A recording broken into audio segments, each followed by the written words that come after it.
Fala Conectados! Hoje nós estamos aqui no nosso 7º episódio e hoje nós vamos falar sobre o advogado ser empresário e não apenas ser um advogado.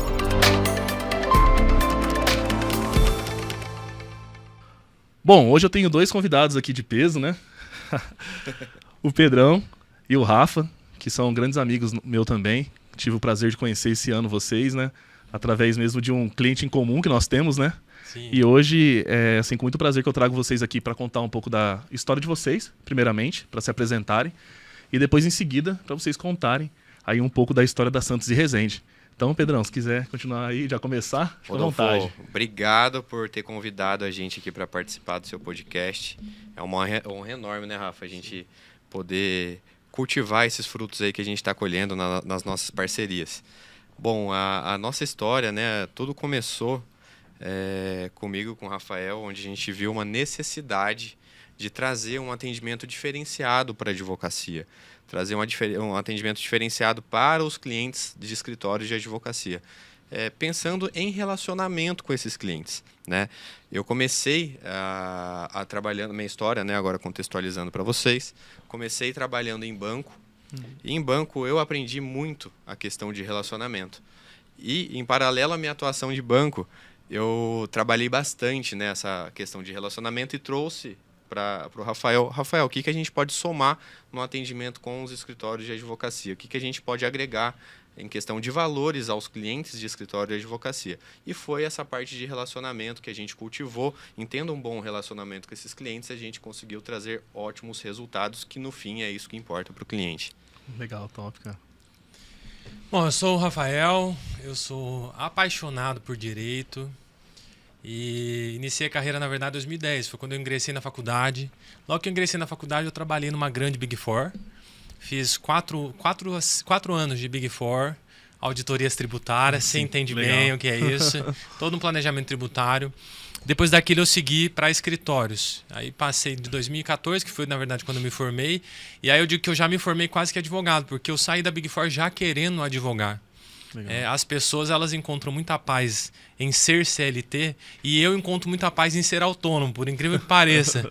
A não estabilidade que a CLT concede é uma alegria para mim. E aí eu já iniciei a carreira então em 2014, indo para escritórios.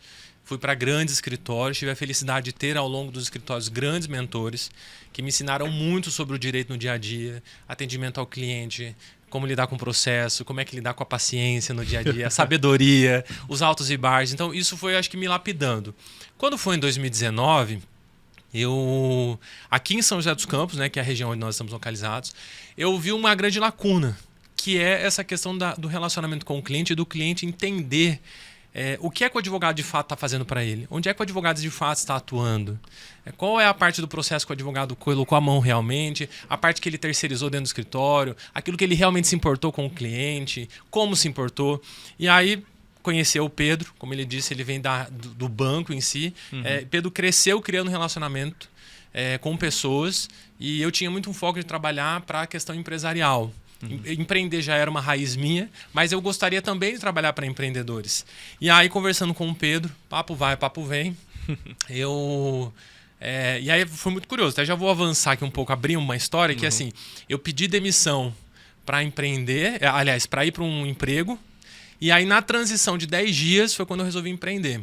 Na época, eu iria assumir uma gerência nacional de uma multinacional, hoje é uma das maiores empresas do mundo, e eu fui convidado direto pelo presidente para assumir todo o departamento.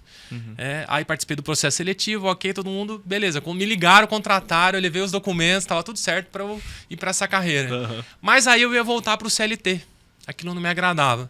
Aí eu conversei com o Pedro, falei, estou pensando em investir no escritório, assim. Aí nós traçamos os valores mínimos, né?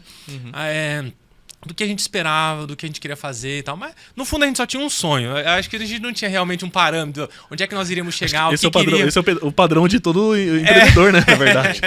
Não, sabe quando você senta com alguém e fala assim, eu tô querendo ter um escritório, e vamos, eu tô querendo ter clientes, vamos. Daí a gente pegou e falou, vamos ter uns clientes, vamos, beleza. Fez um rascunho ali do que a gente queria, e aí investimos emprestamos dinheiro até para poder investir nesse sonho inicial e aí iniciamos. Legal. O diferencial com o Pedro...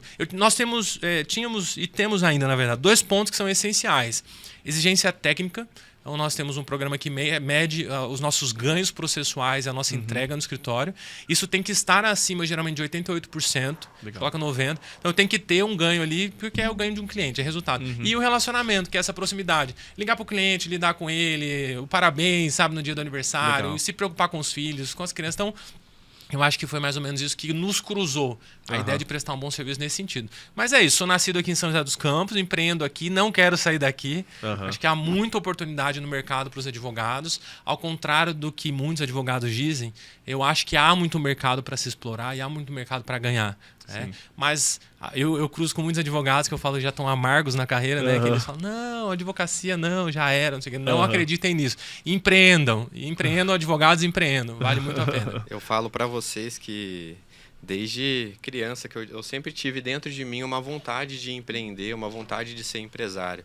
Para você ter uma noção, eu quando era adolescente, eu me deslocava até São Paulo, né, já com aquela veia de empresário mesmo batendo, né, o coração batendo, para você montar o seu negócio, para eu ter o meu negócio.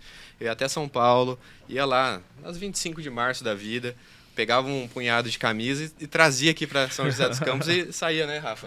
Saía de porta em porta vendendo camisa social aqui para todo mundo que realmente trabalhava nessa área. Legal. E aí eu via, né, os executivos da Embraer, o executivo da GM e tudo mais, tudo bem vestido. Falei assim, gente, eu quero ser assim também, ser bem vestido e também, só que eu quero empreender, eu quero ter o meu negócio, eu quero ter minha empresa.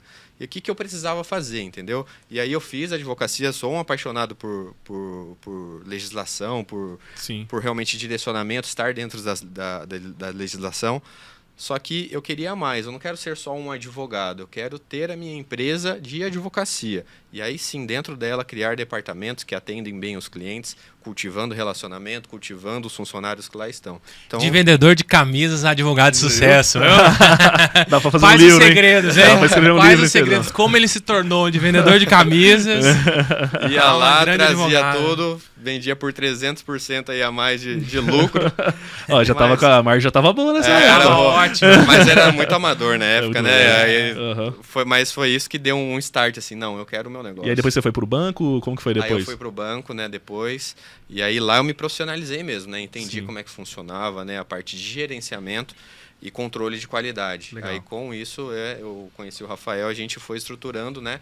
Vamos sair do banco, então? Vou sair do banco. Então foi uma tomada de decisão muito importante para mim, para eu ter saído dessa multinacional que é hoje um banco que eu trabalhava, né? E ir para o escritório e arriscar literalmente tudo, botar tudo na mesa, né, Rafa? Sim. E a gente fazer acontecer. Então foi muito importante. E a sua história é muito parecida com a nossa também, né? Porque quando a gente decidiu empreender também, nós simplesmente, no caso foi eu e o Rodrigo, né, meu irmão no caso, a gente simplesmente, o Rodrigo saiu primeiro do trabalho e 45 dias depois eu saí.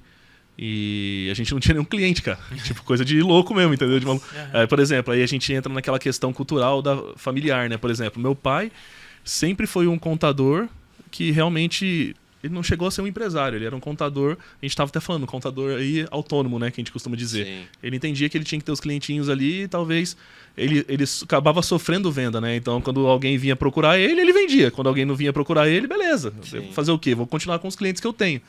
E chegou um certo momento que eu acho que o volume de empresas que ele tinha começou a obrigar ele a contratar pessoas. Então, ele nunca teve realmente essa visão de empresário, né? E até uma coisa que a gente estava até falando, até o tema do podcast, né?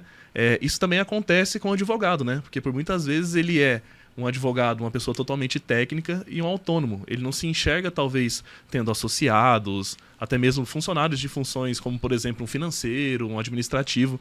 E eu vejo que vocês vêm de uma linha totalmente diferente, né? Que é realmente essa de, eu não quero CLT para mim, entendeu? E aí, qual que realmente foi a mudança de chave que teve para vocês terem essa visão que hoje muitos advogados, igual você falou, estão saturados aí no mercado, estão chateados, estão amargurados, né? Eu acredito que a faculdade ela não traz essa visão empresarial. Ela ensina você sobre o processo. E aí o advogado ele esquece da questão resultado. Sim. Porque o que sustenta um escritório são os resultados. Sejam eles de processo, sejam eles de consultas, de revisões contratuais, enfim, do dia a dia. E a faculdade não ensina isso, não tem matéria sobre isso, como gerir um negócio. Sim. Eu já experimentei em algumas palestras, como palestrante, iniciar a palestra assim, perguntando: quantos aqui são empresários? Ninguém levanta a mão quase, um ou outro. O público de advogados. Uhum. E aí eu pergunto: quantos são advogados? Aí a galera toda levanta a mão. E aí vocês perguntam: mas espera aí, então você vê que os advogados não se enxergam empresários, porque eles não levantaram a mão, eles não entendem que eles têm um escritório a gerir, a gerenciar, a projetar as expectativas, os resultados, como é que nós vamos fazer no dia a dia. Eles não têm essa ideia, é normal, é comum. Se falar de um departamento de vendas, então, eles vão falar: você tá louco? Se você perguntar o que é um SDR para um advogado, é capaz dele olhar para tua cara e falar assim: não é possível, o que tá me perguntando? O que é isso? Um pré-venda, pós-venda, por exemplo, não tem. Então, já temos, e ainda bem que temos advogados fazendo esse fluxo contrário para tentar trazer uma consciência para os colegas, né? Eu poder sentar na mesa e falar assim: meu amigo, seguinte, você é advogado, mas antes de você ser advogado, você é um empresário. Com certeza. Você só vai sair dessa sala menor, dessa sala pequena, só vai ter vários clientes se você agarrar isso, entender que você é um empresário. Vai precisar de gente para isso, né? Porque quanto mais clientes você tem, mais demanda você tem. E aí, se você tenta de alguma forma fazer isso tudo sozinho, você não faz com qualidade, porque é humanamente possível, sei lá, você se dedicar a 100 clientes, 80 clientes, entendeu? Tipo, de forma individual. Então, aí o que acontece? Você consegue se dedicar, mas por outro lado o escritório não cresce também, porque fica todo mundo focado. É o empresário no operacional, né? Que a gente Inclusive, é uma das lacunas das universidades, né? Eu acho que elas poderiam aproveitar, né, que o aluno está ali e inserir, né, dentro desse cronograma de aulas lá a parte comercial, a parte de estruturação de negócios, entendeu? A parte de como falar e comunicar com o seu cliente. Isso aí é fundamental para qualquer tipo de negócio, entendeu, Rodolfo? Então, é necessário, não só na advocacia, mas na parte de contabilidade também. Sim. Se você parar para pensar, na faculdade de contabilidade também não ensinam você a conversar com o seu cliente. Eu tive história do Vale do Paraíba, pra você ter uma ideia. Mas não tive um falando sobre como gerir um escritório, uma empresa, ou uma gestão de pessoas. Imagina, um assunto de gestão de pessoas, um assunto de finanças empresariais. É importantíssimo. É importantíssimo. Sim. E assim, eu acho que o maior senso comum que existe na área de advocacia existia também na contabilidade, mas de um tempo para cá diminuiu muito. É de que advogado não pode fazer marketing. Entendeu? Então, assim, de que forma que vocês enxergam qual é a forma correta, né? Que correta, assim, que eu digo que o conselho o de vocês é a OAB, né? De que forma eles aceitam? Que tipo de marketing eles aceitam? O que eles aceitam e o que eles não aceitam? Entendeu? Bom, lógico, a gente tem que trabalhar dentro dos parâmetros éticos da OAB e isso a gente faz à risca lá no nosso escritório. Não há possibilidade da gente ir contra a ética da OAB. Até porque o Rafael, ele além, né, de ser advogado, ele é presidente da Jovem Advocacia aqui também da região. E por princípios nossos também, né? Que a gente nunca vai de frente aí com qualquer padrão ético. Mas é realmente produzir conteúdos informativos para os clientes, entendeu? Com conteúdos que despertam, querendo ou não, a pergunta-chave que seria necessário para aquele momento, aquela dúvida que ele tenha. Legal. Entendeu? Gerando algum tipo de desejo, entendeu? Para aquele cliente, mas sempre num conteúdo informativo, nunca de vendas diretamente. Eu posso fazer um vídeo, por exemplo, dizendo assim, segue os três pontos mais importantes que você tem que ter no seu contrato de trabalho. Aí eu faço um vídeo falando sobre isso. Mas em momento algum eu posso fazer um vídeo dizendo, tem a minha assessoria jurídica a partir de tanto. Segue meu WhatsApp. Não pode, entendeu? Tá aí meu número de telefone, entra em contato comigo. Isso não pode. Entendi. A criação do material de vocês vai despertar o interesse nesse cliente. Entendi. Nunca foi proibido e nunca será proibido pela OAB levar conhecimento às pessoas. Sim. A forma como é o conhecimento levado é que você tem que ficar atento. Mas nós não fazemos, nunca fizemos e não faremos nenhuma publicação, seja por vídeo, por áudio, por texto, internet, qualquer coisa do tipo, que você ao final esteja dizendo, me ligue, eu sou advogado, contate um advogado, contate o meu escritório. E isso é uma forma comercial. Então eu até deixo aqui uma dica de para todos os colegas, advogados e advogadas. Façam conteúdo por vídeo, por áudio, por texto, façam conteúdo na internet, internet, nas redes sociais, levando informação às pessoas, tá? Não divulguem o resultado, porque também não pode, eles esquecem disso. Às vezes dá uma sentença lá favorável, a pessoa coloca na internet, sentença favorável. Não pode, tá? Não, simples assim. Se você estiver fazendo um bom resultado de levar conhecimento, você sabe como é que é? Naturalmente as pessoas vão te procurar. Porque você vai virar uma referência. Porque você vira uma referência, vira uma autoridade. Então, é o famoso segue o teu caminho em paz e para de olhar para os lados. Eu vejo isso todos os dias. Um monte de gente que posta sentença favorável, que posta coisa assim, o resultado que eu dei pro meu cliente, etc. Segue o teu caminho em paz. É aquela famosa história assim, não se preocupe com o que o outro está fazendo.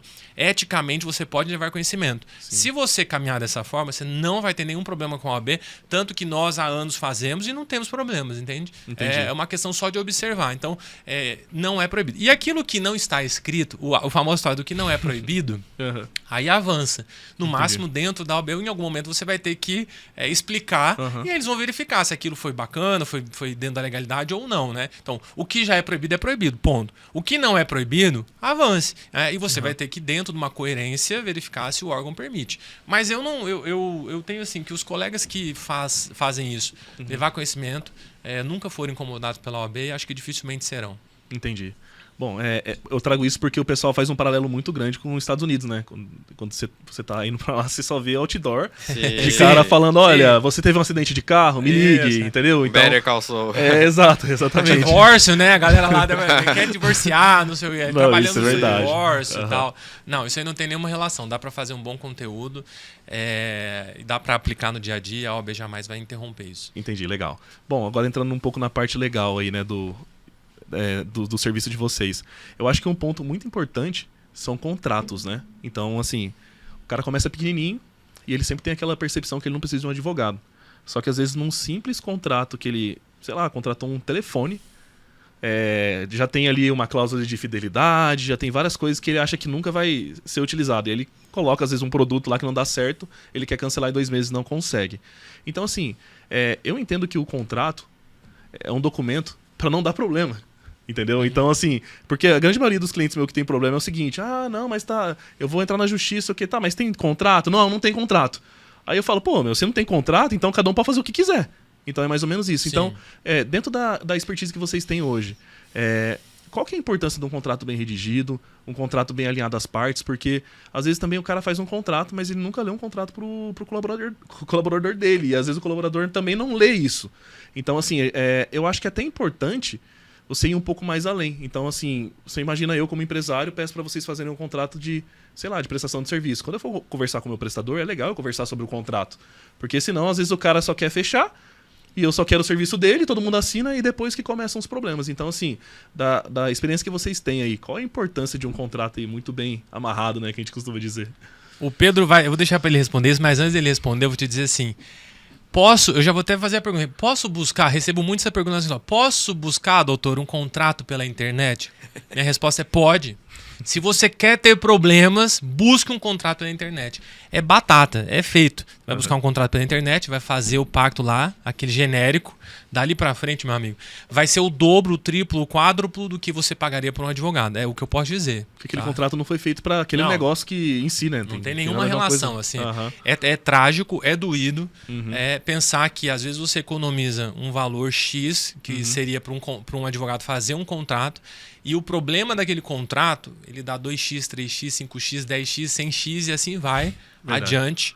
Né? Então a pessoa não pensa nisso naquele momento. Às vezes a gente até briga, melhor você estar pagando parcelado ao advogado para fazer um bom contrato do que depois você ter que pagar à vista uma dívida jurídica, a penalidade de um contrato. Pensem sobre isso. Legal. É complicado, né? Muito empresário, quando está iniciando, ele desperta, ele centraliza tudo dentro dele, né? Ele quer minimizar qualquer tipo de despesa, mas ele olha, né, aquele custo com o advogado como uma despesa e não como um investimento para a empresa dele. Então, o erro do empresário que ele comete é o quê? Negligenciar isso, entendeu? Ser imprudente ali de realmente jogar no Google... não vai dar nada. Não vai dar nada, vou pegar um contrato ali, bate pronto, feito, e simplesmente adequar aquele contrato ao negócio dele. E não está estabelecido o prazo daquele contrato, não está estabelecido o objeto daquele contrato. E o principal, que é a penalidade em caso de descumprimento. Então, isso são as premissas básicas, entendeu? Então, gente, se você é empresário novo, entendeu? Que está iniciando aí essa jornada, procure um advogado, né? Foi a dica do meu sócio.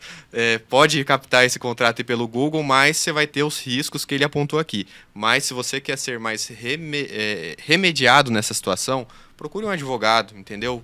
Tome essa medida aí para realmente ter a precaução para o seu negócio, porque vai ser muito mais saudável. Você vai mitigar muito o risco. Você vai reduzir o seu risco de 90% aí, com certeza, sobre qualquer tipo de negócio que você vier fazer. Legal. Tem uma história triste aí de contrato que vocês sabem? Porque Olha, tem gente que só aprende na dor, né? Talvez a pessoa vai olhar, vai se conectar e vai falar, caramba, velho, pode acontecer isso mesmo, nunca pensei nisso. Eu acho que tem os contratos de locações, eles são contratos que sempre incorrem riscos, assim. Eu tenho uma história de locação, depois só contar. Então, a locação, ela sempre corre risco. Nós temos casos no escritório de pessoas que foram tiradas do imóvel porque não fizeram um bom contrato de aluguel. A pessoa é empreendedora, e aí e é uma história triste porque, assim, a pessoa ela pensa que quando ela está lá fazendo uma locação, ela assina qualquer coisa. Só que a lei de inquilinato ela tem muitas questões bem específicas. E a depender do que foi tratado e também no contrato, segue um caminho e segue outro. Sim, tá? E aí você bota uma grana dentro, então nós temos casos, botou uma grana dentro do seu negócio, aí deu aquele prazo, a pessoa não quis sair do imóvel porque ela achava que teria direito à renovatória daquele imóvel, e ela não teve direito, e ela gastou muito dinheiro para montar o negócio dentro de um imóvel de outra pessoa. Caramba. E a pessoa quis de volta. Então, é uma ideia de contrato, porque quando nós pegamos o contrato, olhamos e falamos, cara, isso aqui não preenche os requisitos para uma renovatória. Aí, para quem está até nos vendo, a ação renovatória nada mais é do que você forçar o dono do imóvel a permanecer com o aluguel. Tá? Então, só que para isso você precisa de requisitos. A lei estabelece, tem que ter isso, isso e isso. Tá? Se isso não se preenche, você perdeu. Você não tem como entrar na justiça. E quando o advogado fez para essa pessoa, e olha que foi por um advogado, por incrível que pareça, mas foi batido, né? Infelizmente, não um bom profissional. Não observou essa questão dos requisitos.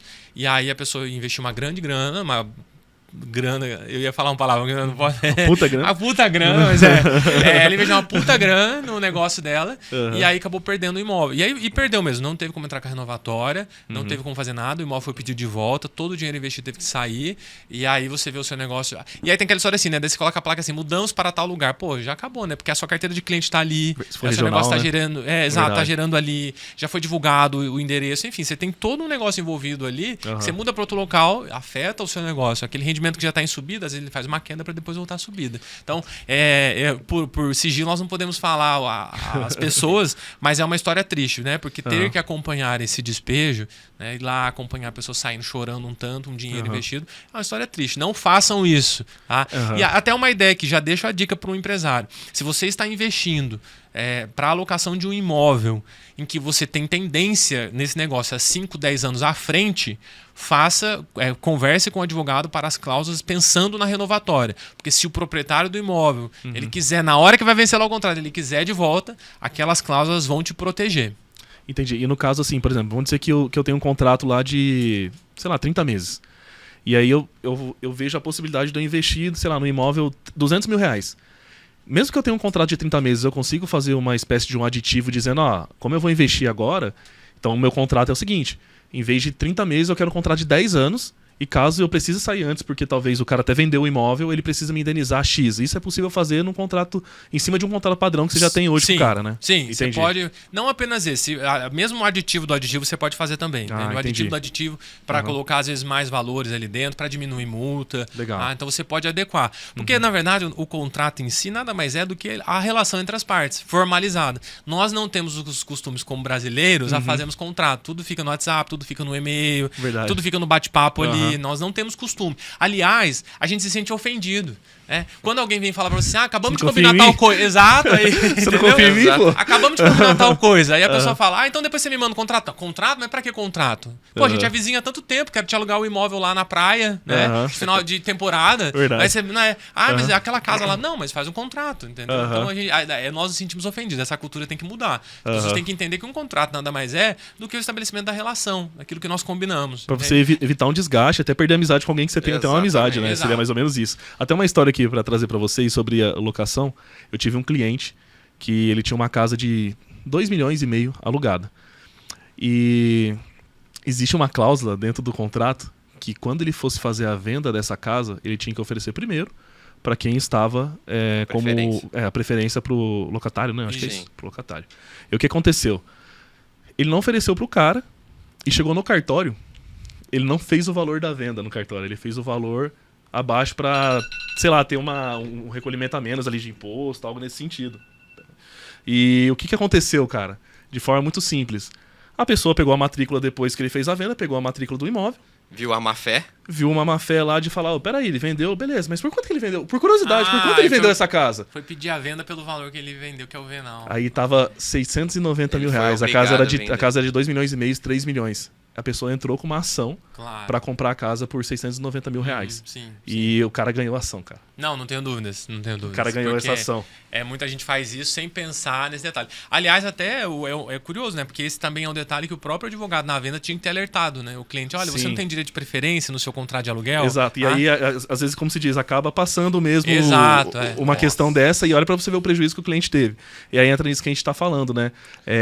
Cara, as minúcias ali, né, de um contrato que, igual eu falei, da mesma forma que você não lê o contrato, às vezes, pro colaborador seu, às vezes as duas partes ali, o cara que assinou alugando o imóvel só queria um dinheiro pra não ficar pagando o condomínio, as coisas lá, e tá mó tempão sem alugar, deixa eu alugar rápido aqui. Olha o prejuízo que esse cara teve, cara. Uma casa de 3 milhões que teve que ser aceita por 690 mil. Sim. Dá vontade, ele fala, brinca, dá vontade de matar o cara, dá, mas, meu, olha o problema que eu tive. Aí, enfim, cara, foi um puta prejuízo, cara, que eles tiveram. É outra história triste em contratos de locação que passou lá pelo escritório. Foi uma questão, né, que todas as pessoas acham, né, que o fato de ter o bem de família, ele Sim. é impenhorável, né? Aham. Ele não pode ser passível de execução. Uhum. Se uma pessoa entra como garantidor de um contrato de locação, tendo um único imóvel, entrando como fiador, como garantia, e o inquilino ele começa a dever, essa dívida pode recair sobre o bem e essa pessoa pode perder o imóvel. Mesmo sendo o único imóvel. Mesmo sendo o único imóvel. Então, a dica que eu dou para vocês hoje é o quê? Se você tem um único bem de família e você é uma garantia num contrato de locação, O famoso fiador. o famoso fiador, você pode estar num risco. Veja bem, se você entrou como garantia num contrato de Não, locação... pode não, vai estar. Vai vai perder estar. o imóvel. Observe Não esse podendo- contrato, né? Veja se o inquilino está pagando em dia, né? É um risco contratual, tanto para a parte comercial ou para residências, entendeu? Em geral, se você dá o seu único imóvel lá como garantia, né? Por mais que seja o seu nome, Sim. mas se você tem um único imóvel de bem de família, você vai perder esse imóvel se entrar em inadimplência e não houver o pagamento. Mas aí deixa eu aproveitar um detalhe para nós falamos do relacionamento com os clientes e também quando eu converso com outros advogados, eu digo a eles o seguinte: uma das grandes habilidades do advogado, também do contador, é ter empatia pelo cliente, em ouvir o que é que o cliente quer dizer. Quando a gente recebe o cliente lá no escritório, de modo geral, o advogado ele quer falar mais do que... E o contador, não acredito que sim também, mas às vezes ele quer falar mais do que o cliente tem para falar. Ele não consegue se aproximar do cliente. Onde é que eu vou chegar com tudo isso? É que assim, quando o cliente ele vai lá, ele expõe todo um problema, expõe toda uma situação, você está atentamente ouvindo aquilo, depois você vai encontrar boas soluções. No caso dos aluguéis, até nesse caso, por exemplo, que você falou do direito de preferência, o que faltou provavelmente ao advogado é a proximidade, é a relação, é o estabelecimento dessa empatia, que é essa habilidade que nós temos que ter. Pô, peraí, o cara tem um imóvel, ele está vendendo um imóvel, mas ele tem um locador ou não tem lá, um locatário ou não tem lá Deixa eu dentro? ver o que tem no contrato desse Exato. cara. Pô, deixa eu me aproximar dele, deixa eu entender quanto tempo você aluga esse imóvel, quem tá lá, tem esse contrato, não tem, vocês conversaram, por que você não vai vender para ele? Até a pergunta, independente de ter no contrato, é a pergunta que o advogado deveria fazer, porque tá, mas por que você não vai vender para quem já está lá? Né? Sim. E isso se cria com a empatia, isso se cria com o relacionamento, o famoso cafezinho, né? Não se cria pela parte técnica, Sim, né? com A parte de, certeza. você tá vindo aqui só para revisar um contrato. Então, beleza, vamos revisar um contrato, o seu contrato é de compra e venda, esquece o que tá acontecendo na realidade da vida da pessoa. Exato. Né? Aham. Então, acho que, aproveitando o ensejo aqui do que nós falamos do relacionamento, eu acho que tem faltado aos advogados a empatia, de compreender o cliente antes de chegar no direito em si. O direito é um acessório. Por vezes, inclusive, é literalmente um acessório, porque às vezes quando o cliente chega lá no escritório, ele não quer o direito em si, ele quer que você escute, quer que você compreenda a situação, depois que você tome, eu diria, força naquela situação, você compre a ideia dele, para depois disso você chegar no direito, entendeu? Com certeza. Acho que até nesse ponto que você trouxe é muito importante. Porque eu acho que entra muito em talvez nós como profissionais fazer mais perguntas do que realmente querer falar mais com o cliente, né? Porque Só que responder um monte de coisa, né? ou senão, tipo assim, vamos dizer que o cliente fala assim, ó, eu quero um contrato de venda. E aí você não querer entender todo o contexto que existe. Então, tipo assim, não, ele tá pedindo pra mim fazer só um contrato de venda, eu vou só fazer um contrato de venda. Então, eu acho que a melhor forma de você vender pra alguém é fazendo as perguntas Sim, e escutando o cliente, entendeu? Teve um caso lá no escritório que um cliente chegou, né? Ele tem uma cafeteria aqui na região e ele estava precisando de uma demanda operacional, ele falou assim, Pedro, eu não estou dando conta, né?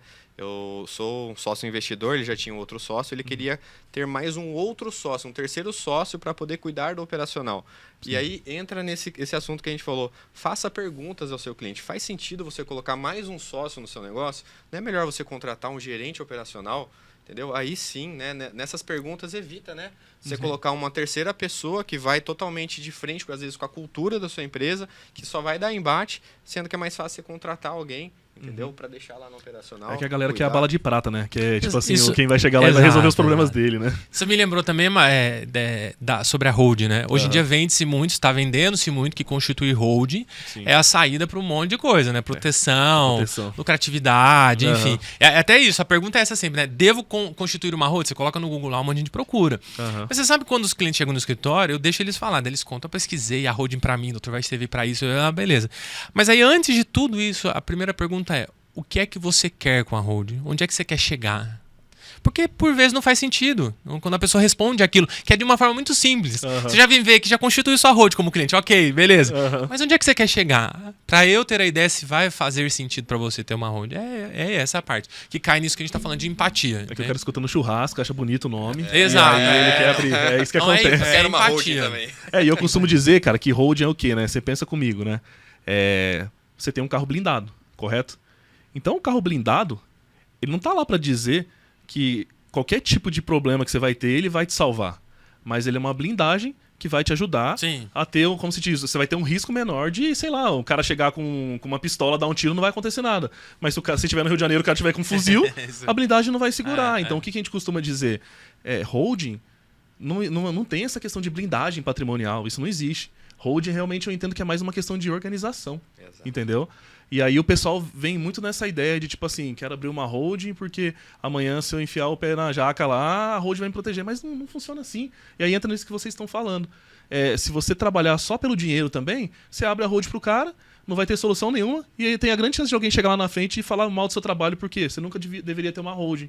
E aí ele vai falar lá na frente, putz, verdade. E aí você como profissional, lá naquele momento que você tinha que orientar, você não orientou. Porque você só estava focado no resultado financeiro, que era receber os seus honorários de uma coisa que o cara quer fazer. Entendeu? Então, exatamente. Pessoal, eu acho que até entrando num assunto aqui, um pouco sobre pessoas, né? Quando a gente fala de regimento interno, o que o regimento interno evita aí de dor de cabeça para o empresário, né? Porque, às vezes, quando fala isso, o pessoal entende que é coisa de outro mundo, né?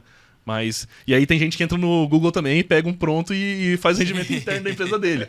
E fale pra gente um pouquinho sobre o regimento interno aí na empresa. Bom, o regimento interno ele vem, né, para ajudar o empresário no dia a dia dele, para poder fazer com que todo o diálogo que ele fala, né, para os seus colaboradores esteja dentro desse regimento interno. Porque por muitas das vezes o empresário ele tenta transmitir essa informação de como que funcionam as coisas dentro da empresa dele, só que ele não consegue transparecer isso. Aí o regimento ele vem para poder apoiar, entendeu?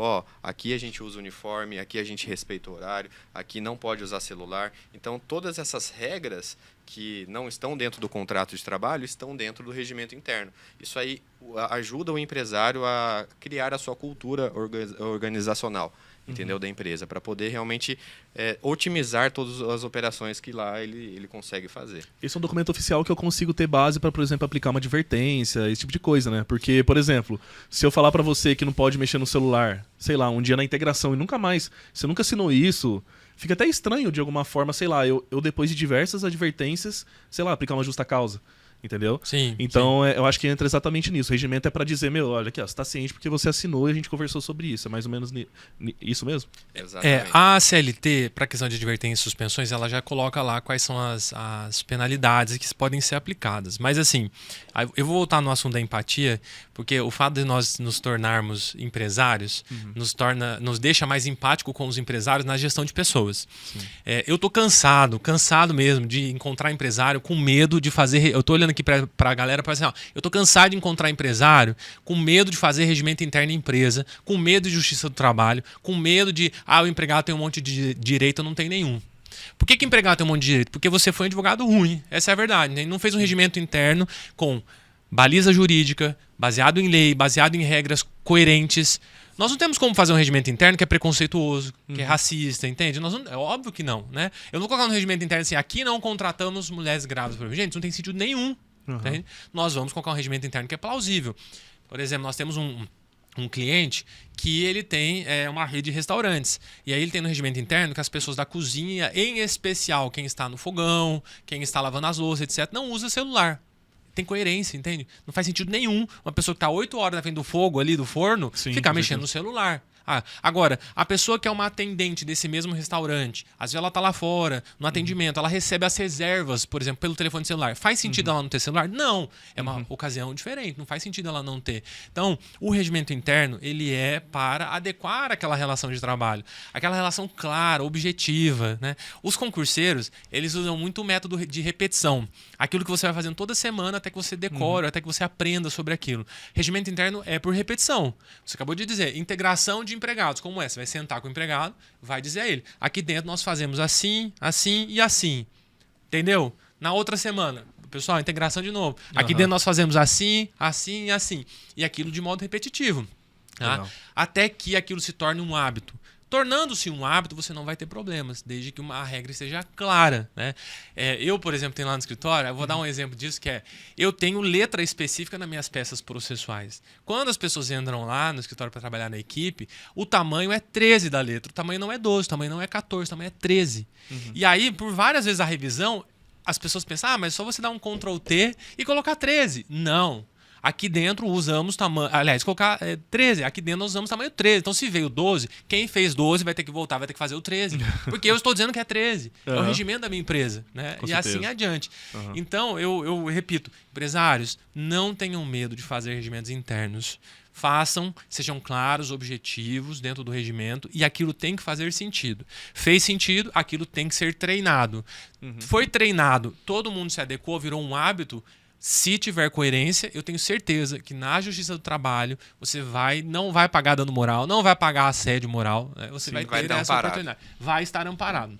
Então, pode ir. Então, só depois uma eu vou dar um dúvida, exemplo. Só para pegar aqui um gancho. Eu posso trazer os valores da minha empresa para dentro do meu regimento interno, correto? Com certeza. Porque uma coisa que a gente faz hoje na contratação é quando a pessoa tá lá em processo seletivo, os valores da empresa, a missão, visão e valores da empresa, eles repassam para a pessoa que está sendo contratada e faz uma pergunta. Segue na tela aqui nossos valores, a nossa missão, visão e valores. Eu vou te dar 2 minutos para você ler e aí você vai me dizer se você tem alguma coisa que você não consegue cumprir. Algo nesse sentido. E aí, o que eu posso fazer? Por muitas vezes a pessoa lê os valores e fala, não tenho nenhum problema em seguir os valores da empresa, ok. E aí, como que eu faço para trazer esses valores para dentro do regimento interno? Entendeu? Então, você vai, na verdade, colocar no regimento interno hábitos que são, por exemplo, nós temos empresas que são religiosas, né? Que os empresários são religiosos e que eles têm um hábito de, dentro dessa empresa, as pessoas lerem, rezarem, orarem, enfim, naquilo que elas acreditam. Como é que você vai trazer aquilo? Olha, você pode colocar no regimento interno, temos um grupo que todas as segundas-feiras, por exemplo, a tal hora, realiza uma roda de oração, uma roda de reza, etc. Aquilo não é obrigatório, tá? É claro que você tem, por isso que eu estou dizendo, com coerência vai estabelecer. Ali você está transmitindo um valor que é um valor religioso, um valor, às vezes, para quem é cristão, acredita, né, no cristianismo, está transmitindo um valor, mas você não está impondo daquela forma, de que a pessoa tem que participar. Então você não está assediando. Tá? Por isso que eu digo sobre um regimento bem feito. Porque se você faz um regimento obrigando a estar lá, aí você está assediando. Todo mundo tem que rezar segunda-feira. Todo mundo tem que rezar, exato. Acaba sendo pior você ter um regimento interno. Exatamente. Entendeu? Então, há possibilidade, mas ele tem que ser exposto de forma que respeite também a individualidade do empregado. Legal. Eu tenho um exemplo que esse é típico de regimento interno, e aí eu vou até rir, porque a pergunta é assim: pode o empregado ficar pelado dentro da empresa? Essa é a pergunta. E eu vou te dizer o porquê. Porque o que parece ser claro e óbvio, porque essa resposta seria óbvia, não, o empregado não pode ficar pelado dentro da empresa. Nós tivemos um caso em que não foi uma pessoa, 3 empregados ficaram pelados dentro da sala de reunião da empresa. Basicamente, o exemplo não tinha no regimento interno a proibição de entrar um terceiro, que já começa sendo estranho, né? Porque, não pode, é proibido entrar terceiro na empresa. Embora pareça claro para o senso comum, para aquelas pessoas não era. Então, quer dizer, eles levaram uma pessoa para dentro da empresa, que no primeiro momento é proibido. Você não precisa, a sua empresa, não precisa colocar uma placa lá, é proibido entrar aqui estranhos. Pô, é óbvio que é proibido entrar estranhos, né? A gente tem um senso comum, mas para aquelas pessoas não era. Aí eles convidaram uma pessoa para ir até dentro da empresa, para aplicar a eles uma injeção. A aplicação da injeção é dentro da sala de reunião, com outros empregados. E aí, quando aquela pessoa entrou lá dentro, ela literalmente abriu a mala, etc, para Caixinha. aplicar, a caixa, etc. E os empregados que chamaram essa pessoa, eles foram até essa pessoa com outros na sala, literalmente abaixaram as calças com as nádegas de fora e tomaram uma injeção. Que, segundo informações, isso virou processo judicial, nós temos os processos correndo até hoje, né? Porque aí, beleza, eles receberam, foram, quem viu as pessoas ficando peladas ficou assustado, e beleza. Aí a pessoa foi embora, ok. Aí, no mesmo instante, a empresa descobriu, apurou as câmeras, etc. Demissão por justa causa, né? Não tem nenhuma coerência esse fato em si. As 3 pessoas entraram com o processo. Nós defendemos os empresários. Aliás, no dia eu acompanhei de perto esse caso. Ele me ligou desde manhã. Nós fomos acompanhando todos os relatos, tudo que foi acontecendo. E os argumentos usados para reverter a justa causa na justiça são esses. Não havia uma proibição no regimento interno. Não havia uma proibição de tomar injeção. Gente, embora seja um senso comum, Com certeza. para aquelas pessoas não eram. Então, olha a importância de um regimento interno. Né? Comunicação, né? A comunicação, porque, embora, repito, né, para todo mundo tá assistindo, falando, é um absurdo, como Isso é que nunca vai acontecer na minha nunca empresa. vai acontecer na minha empresa. Ninguém vai entrar e ficar pelado. Para Quando esse você vê, empresário, tá indo o cara lá vacinar. vocês imaginam um empresário me ligando e falando assim, doutor Rafael, 3 pessoas tiraram a calça hoje aqui na minha empresa, tomaram uma injeção, entende? Na frente de outros empregados. E aí, ó, nos processos correndo, nós já ganhamos 2 processos. O tribunal manteve as decisões, ganhamos lá no tribunal também, porque, repito, é absurdo. Mas onde é que o regimento interno está aí? Parece comum para todo mundo que isso é absurdo, mas para aquelas pessoas não pareciam. Então o regimento interno, quando ele é treinado, é exatamente para isso. Você poder dizer, olha, aqui dentro vocês não podem entrar com estranhos. Ponto, tá claro, não tem dúvidas disso. Ainda que pudesse entrar, etc. Né? Aqui dentro vocês não podem receber estranhos, aqui dentro estranho não pode aplicar medicamentos, aqui dentro... Quer dizer, são regras que você vai colocando que as pessoas que deixa claro para as pessoas. E aí não tem aquela de, eu nem sabia. Né? Você meio que mata na raiz da situação de, eu nem sabia. Tá? É verdade. E aí, repito que não pode ficar pelado na empresa, tá, gente? Não pode ficar pelado na O pessoal empresa. tá pensando, pô, mó calorzão em São José esses dias aí, meu. Não... Não Isso pode, é verdade. tá bom? Pessoal, legal. Acho que entrando um pouquinho, a gente já falou um pouquinho de marketing, né? Mas uma questão que vocês investem bastante também é a parte de mentoria. Até mesmo vocês participam do programa do SBT lá, é o Mentor, né? Do Danilo, né? Sim. E assim, eu entendo que é um programa bem dinâmico, né? Bem legal, porque eu acho que entra na mesma ideia do nosso podcast, porque o nosso podcast ele é voltado para trazer ideias pro empresário, mas ideias que o cara consegue aplicar, entendeu? Sim. Não adianta a gente trazer coisas mirabolantes aqui do cara bilionário que o cara não vai conseguir colocar na prática. E aí eu queria que vocês falassem um pouquinho do programa lá, o Mentor, que vocês participam hoje, e da importância que tem a ambiência, né? Que é a mentoria, você tá ali junto com diversos empresários, ali trocando ideias no dia a dia e vendo ali o que pode te ajudar, né? A dor daquele daquele cara que às vezes não tem nada a ver com o seu negócio, é a mesma dor que você tem. Então fala um pouquinho pra mim dessa... Primeiro, agradecer, né, ao Danilo, que ele é um queridíssimo nosso, né? Ele que fez o convite pra gente participar desse projeto do Mentor. Nesse projeto, a gente ajuda, né? A gente entra com a parte de consultoria para empresas que se inscrevem, né, nesse canal, na rede social do Mentor, para poder participar, para que a gente agregue no negócio dela com dicas jurídicas, e lá dentro do programa tem os outros profissionais, os outros consultores que cuidam da parte de marketing, gestão de pessoas, a parte comercial. Então a gente vai com esse pacote, né, para as empresas que se inscrevem, para poder ajudar o empresário, né? Porque o empresário ele acaba, é aquilo que a gente sempre fala, o empresário ele é muito solitário, né? Quando ele entra no negócio dele, ele vai empreender, ele se sente sozinho, né? Ele não vai ter essa troca com os familiares dele, porque às vezes os familiares nunca empreenderam na vida, são CLT, e ele fica no dia a dia. Então a gente vem com esse projeto, né? Querendo ou não, é social, é um projeto social para a gente poder ajudar, né, todo mundo aí que está empreendendo. É muito empresário às vezes novo que está indo para o mercado arriscar e não sabe para onde ir. Então a gente vai com esse viés aí para dar direcionamento para ele. E a gente está muito feliz nesse projeto, né, Rafa? Sim. Você sabe que, primeiro, repetindo aqui o que o Pedro disse, um abraço fortíssimo para o Danilo. O que o Danilo faz no programa Mentor nada mais é do que ele faz na vida real. Quando nós iniciamos o escritório em 2019, eu já advogava para o Danilo em outro escritório. E eu, então, já tinha uns anos que eu tinha uma convivência com o Danilo, ele já era um grande empresário. E aí foi muito curioso que quando eu sentei com ele dizendo sobre o projeto do nosso escritório, ele foi um cara que, de primeira, ele falou assim, eu aposto, eu acredito, eu vou sair do escritório que eu tô para ir contigo, porque você é o meu advogado. Ele até fala, você é o meu advogado, eu acredito no seu potencial, mas eu só vou acreditar se você de fato erguer esse projeto todo, esse sonho todo, se você for para cima. E aí ele me deu muitas dicas. Hoje ele é presidente de um grupo de armazenagem e logística farmacêutica, um dos maiores do Brasil.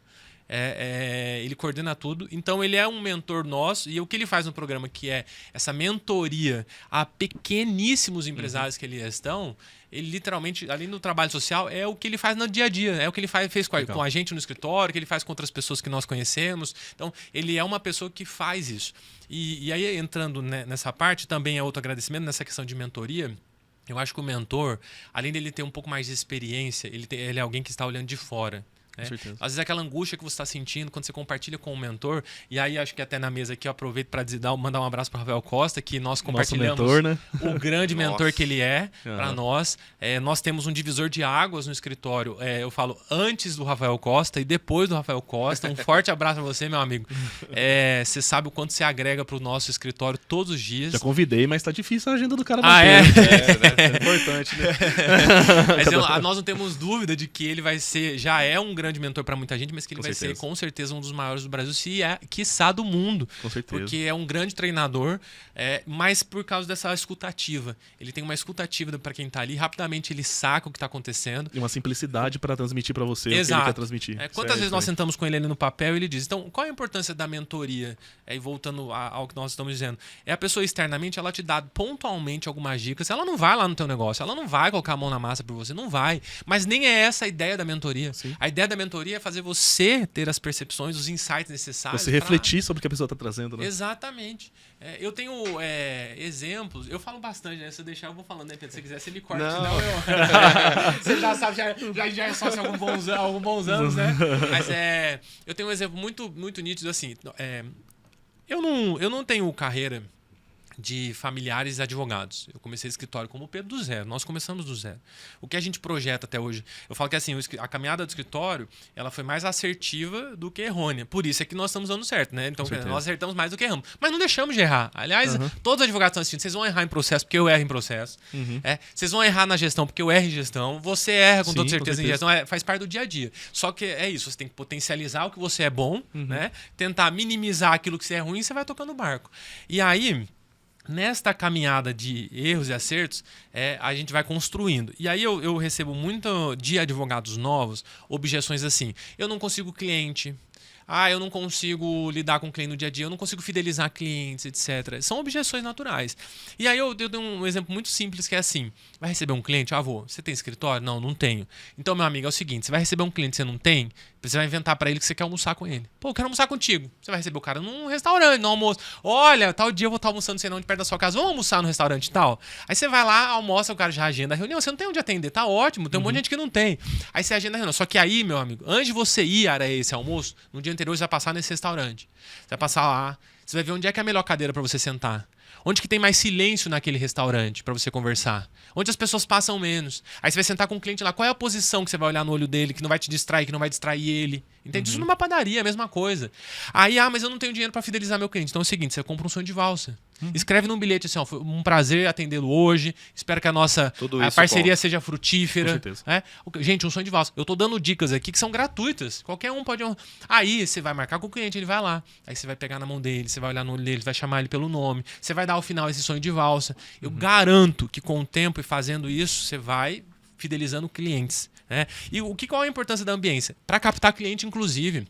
É assim, eu tinha um amigo que ele não tinha nenhum cliente, ele queria fazer INSS. O que ele fazia? Ele ia todo dia na porta do INSS, mas não tinha o que fazer lá. Mas ele inventava que tinha. Então ele chegava no balcão para falar com o atendente, ali no balcão, enquanto ele estava ali, ele inventava qualquer coisa. Eu vim tirar uma dúvida do 135 lá do INSS. Quando ele estava ali, a pessoa aqui do lado estava tirando uma dúvida real. Ele estava ouvindo, então ele estava captando a pessoa ali, entendeu? Olha, isso aqui deu errado, indeferiu o meu processo, não sei o que, ele estava gritando, brigando. O que ele fazia? Nossa, é verdade, né, senhora? Não, deu errado, nossa, mas que pena, acontece muito. E aí ele já criava um vínculo, já puxava o nome da pessoa e ali criava um vínculo. De pouquinho em pouquinho ele ia construindo. Isso é uma ambiência, ele estava ali. Com certeza. Entende? Então, eu quero trabalhar para os empresários. Igual nós vamos para as mentorias com os empresários, vamos entender onde é que está esse empresário. São nas associações de contadores, né? E os contadores indicam, ajudam, beleza. São nas associações comerciais, nas associações dos próprios empresários lá que tem um monte, são grupos, confrarias. Você tem que ir. É uma rede de networking. É que às vezes é muito mais fácil se esconder atrás da desculpa, né, cara? Cara, de tipo não assim, tem. não tá dando certo e Meu vou amigo, ficar você por tem aqui. que sair de casa, Tem que né? sair de casa, aí você fica atrás da mesa e Vocês ninguém vai lembram saber. daquele que o pessoal fala, advogado porta de cadeia, né? Gente, o advogado do porta de cadeia é o cara que não tem cliente na casa dele e ele vai literalmente na porta e ele faz a mesma coisa do INSS, entendeu? Ele fica ouvindo ali, ó, chegou um ladrão aqui agora. Beleza, ele vai lá Ele e tá criando as capta ali. oportunidades dele. Ele tá criando as oportunidades dele. Tá Então você certo. tem que criar as suas, tá? Eu dei vários exemplos aqui que são objeções que eu escuto das pessoas que eu já dei a saída. Legal. Né? Como atender um cliente, como é que você capta um cliente, entende? Top. E o que o ambiente te modifica? Porque o ambiente vai te modificar. Se for um ambiente de mentorias, ele vai te fazer crescer, involuntariamente, né? A gente fala muito disso. Se você é o melhor na sua roda de pessoas, está na hora de você trocar de roda. É nítido isso, Verdade. né? Você tem que estar olhando para a tua roda. E aqui eu não falo só financeiramente. Óbvio que não é só o foco financeiro. Eu, por exemplo, eu gosto muito de estudar. Sempre gostei muito de estudar. Quando eu tô numa roda em que eu já vejo assim, por exemplo, agora eu vou entregar a minha dissertação do mestrado e vai estar tudo finalizado. Se Deus quiser, em breve sou mestre. Beleza. Aí eu já penso assim, bom, qual é a roda onde tem doutores? A galera que faz doutorado, que discute isso, né? Onde está a roda de pesquisa, de artigos científicos que eu gosto? Você tem que estar ali, você tem que estar envolvido nisso. Né? Legal. Isso vai te influenciar. Né? Top. Se você chega para uma galera que ganha 10 mil, Aham. todo mundo ganha 10 mil seu não é nada. Agora, se você chega com uma galera que ganha 100 e você ganha 10, meu amigo, você vai se incomodar. É verdade. Se essa galera ganha... Quero Eles atingir. ganham 100. Isso aí vai te Entendeu? inspirar, Eu quero né? ganhar 100. Aí você já vai levantar de manhã com outro pique, entendeu? Aham. E assim vai. Então, Com certeza. falei aqui várias coisas que estão relacionadas a ambiente, mentoria, atendimento aos clientes, Legal. que são padrões que nós usamos. Né? Hoje em dia nós mudamos atendimento muito para o cliente, já mudamos muito. Né? Nós temos regras muito estabelecidas dentro do escritório de como atender um cliente, Top, né? cara. Que mudou e que a gente aperfeiçoa. Entende? Sim, com certeza. O que eu ia falar também é a questão de posicionamento online, né? Hoje, todos os advogados, né? Agora eu falo pela minha classe, né? Os novos advogados precisam se posicionar no online. Hoje a internet ela é a rua mais movimentada do mundo, se você for parar para pensar. Com certeza. E, tá ali de graça para você poder usar, entendeu? Lógico, respeitando a ética, mas cultive aí, né, a parte informativa, entendeu? Do que você faz, se apresente no online, porque daí você vai criando uma rede de credibilidade para os clientes entenderem o que você faz, e vai olhar lá o seu perfil na internet e vai entrar em contato. Isso aí ajuda muito, Rodolfo. Você não tem noção do quanto o cliente, às vezes, no orgânico, lá no início, quando a gente começou, chegava no escritório, entendeu? Antes da gente realmente entrar em questão de tráfego pago, né? A Legal. parte de ads. O simples fato da gente ter o posicionamento online, isso aí foi uma porta de entrada. E não ter medo de gravar stories. Advogado, grave stories, entendeu? Faça o seu posicionamento, grave um Reels.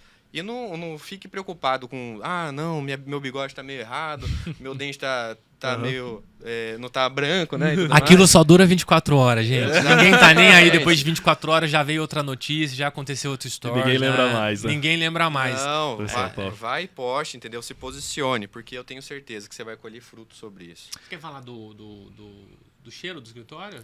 Não, Aproveitar esse exemplo lá no de- escritório a Isso gente... foi uma coisa que Os nós caras é chique, hein? aperfeiçoamos. Nós aperfeiçoamos isso lá. Eu tava muito incomodado Tudo com é isso. processo, né? A gente cria, né, todos os processos de chegada do cliente, né? Assim, de entrada do cliente, assim que ele coloca o pé no nosso escritório, a gente cria procedimentos para ele se sentir melhor ambientado acolhido possível, né? Ele chega lá, é cronometrado, é de 5 a 6 minutos, né, Rafa? Que ele tem que esperar dentro da nossa recepção. A gente tem lá um difusor que a gente mandou fazer um cheiro próprio para o nosso escritório. Legal. Tudo isso estudado para ser tendencioso a fechamento de contrato. Pra você ter Legal. noção.